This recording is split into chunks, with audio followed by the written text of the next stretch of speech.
அடுத்த நிகழ்வாக பத்திரிகையாளர்கள் மைக் கொடுத்துருங்க. மைக் இருக்கு கேளுங்க. சார் வணக்கம். புதிய முகங்களுக்கு நிறைய பேருக்கு வாய்ப்பு கொடுத்துருக்கீங்க. பழைய வேட்பாளர்களுக்கு ஏன் சீட்டு கொடுக்கல?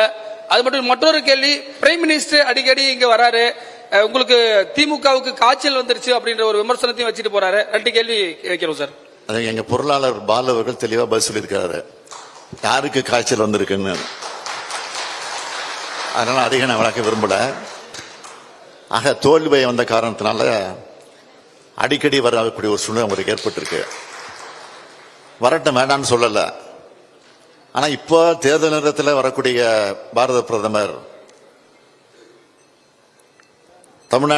தமிழ்நாட்டுக்கு மழை வெள்ளம் வந்தப்போ, சோதனை ஏற்பட்டப்போ வந்திருந்து மக்களுக்கு ஆறுதல் சொல்லியிருந்தா நான் ரொம்ப மகிழ்ச்சி அடைந்திருப்பேன் சார். அப்புறம் இந்த திமுக தலைமையிலான இந்த இந்தியா கூட்டணியில தமிழகத்துல காங்கிரஸ் கட்சிக்கு கேட்கப்பட்ட தொகுதிகள் ஒதுக்கீடு செய்யப்படல என்ற ஒரு கருத்து ஒன்று அடிபடுது. அப்புறம் விடுதலை சிறுத்தைகள் கட்சியின் சார்பில் பொது தொகுதியானது கேட்கப்பட்டது. அதுக்கு ஏன் திமுக கொடுக்க முன்வரல? விடுதலை சிறுத்தைகள் கட்சியை பொறுத்த வரைக்கும் அவங்களுக்கு கேட்கறதுக்கு உரிமை உண்டு.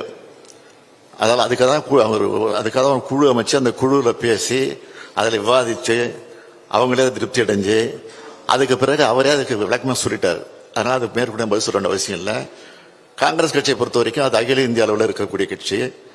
அதனால மற்ற மாநிலங்களுக்கு இருக்கிற பிரச்சனையெல்லாம் அவங்க சரி பண்ணிட்டு தமிழ்நாட்டில் இருக்கக்கூடிய கூட்டணியோட பேசுவதற்கான கொஞ்சம் காலதாமதமாச்சு. அதையும் சுமூகமாக தான் முடிச்சிருக்குமே தவிர வேறு ஒன்றும் இல்லை. 2 பேரும் உட்கார்ந்து பேசி ஆறாமரை பேசி பொறுமையாக தான் முடிச்சிருக்கோம் தவிர அவசரப்பட்டு ஆத்திரப்பட்டு இல்லது ஏதோ கோபதாபம் ஏற்பட்டு அப்படி முடிச்சதுங்கிறது நினைக்க வேண்டிய அவசியமே இல்லை. சார் வணக்கம்.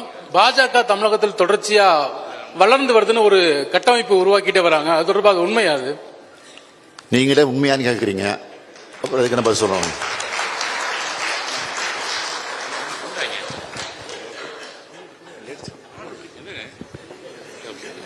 சார் வணக்கம். முதல்ல வாழ்த்துக்கள். ஏன்னா புதிய முகத்துக்கு கொடுத்து அது இளைஞர்களுக்கு கொடுத்துருக்கீங்க. கண்டிப்பா அவர்கள் வெற்றி பெறுவார்கள். பொதுவாகவே இந்த டைம்ல திமுக எல்லாருமே கார்னர் பண்ணி பேசிட்டு வர்றாங்க. இது வரைக்கும் உங்களோட இருந்தவங்களும் சரி, இப்போ அதை எப்படி எதிர்கொள்ள போறீங்க? ஏன்னா பிரதமர் கூட சிறப்பா பண்ணிருக்கீங்கன்னு விட்டு இங்க மேடையில் உங்களோட பேசிட்டு போனவர் இப்ப தேர்தலுக்காக பேசுறாங்கன்னு தெரியுது. இருந்தாலும் அவர்களை எப்படி நீங்க எதிர்கொள்ள போறீங்க? அது எங்களுடைய பிரச்சாரத்தின் மூலமாக நாங்கள் எதிர்கொண்டு இருக்கிறோம். நாங்கள் பிரச்சாரம் செய்ய வேண்டிய அவசியமே இல்லை. நாங்கள் ஏற்கனவே சொல்லியிருக்கேன், இங்க ஏற்கனவே இருக்கக்கூடிய ஆளுநர் அவரே போதும் திமுக நல்ல பிரச்சாரம் பண்ணிட்டு இருக்காருன்னு. அது மாதிரி இப்போ பிரதமரே போதும் எங்களுக்கு நல்ல பிரச்சாரம் பண்ணிட்டு இருக்கிறார் அவர். அதனால 2 பேருமே சேர்ந்து மீண்டும் திமுக பெரிய வெற்றியை தேடி தருவதற்கான வாய்ப்பை அவங்களே உருவாக்கிட்டு இருக்கிறாங்க. அதுதான் உண்மை. சார், தொடர்ந்து பிஜேபி பிரதமர் அவங்க பேசும்போது வாரிசு அரசியல் பற்றி பேசிக்கிட்டே இருக்காங்க. அந்த பிரச்சாரத்தை நீங்க எப்படி எதிர்கொள்ள போறீங்க? வாரிசு அரசியல் தலை தூக்கி இருக்கு, அதை நாங்க ஆட்சிக்கு அதை நாங்க ஒழிக்க பாடுபடுவோம் அப்படின்னு சொல்லிட்டு பிரச்சாரத்துல சொல்றாரு. நாங்க பல முறை சொல்லியாச்சு, இது குடும்ப கட்சி. இது திராவிட முன்னேற்ற கழகம் ஒரு குடும்ப பாச உணர்வோடு தலைவர் கலைஞர் அவர்களும் அண்ணா அவர்களும் ஆரம்பிச்சு வச்சிருக்காங்க.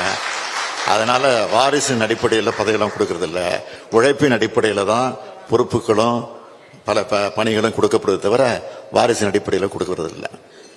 சார் வணக்கம். திமுகவோட தேர்தல் அறிக்கை எப்பவுமே பிற மாநிலங்கள் பின்பற்றக்கூட வகையில் அமைஞ்சிருக்கும். அதுக்கான வரலாறும் உண்டு. தற்போது வெளியிட்டிருக்கூடிய இந்த தேர்தல் அறிக்கையும் பிற மாநிலங்கள் பின்பற்ற வகையில் அமைஞ்சிருக்குமா? அப்படி இருக்கும்னா ஏதாவது முக்கிய அம்சமா பாக்குறீங்க? அதை பத்தி சொல்லுங்க. இல்ல, நான் ஷார்ட்டா தான் படிச்சு சொல்லியிருக்கிறேன். முழுசா படிச்ச நேரம் இல்லை. அதனால புக்கு உங்கள்கிட்ட கொடுக்க போறாங்க, நீங்க படிச்சு பாருங்க. அதுல எல்லாமே நீங்க கேட்கிற அம்சம் அத்தனையும் இருக்கும். சார், அதிமுக கூட்டணி தற்போது வரையில இன்னும் முடிவு செய்யப்படாமல் இருக்கு. திமுக கூட்டணி அனைத்துமே முடிவு செஞ்சு எல்லா வேலைகளும் முடிச்சிருக்கோம். இந்த தேர்தலில் பாஜக 2ஆம் இடத்தை பிடிக்க போவதாகவும் தகவல் வெளியாயிருக்கு. எப்படி இருக்கும் சார் காலம்?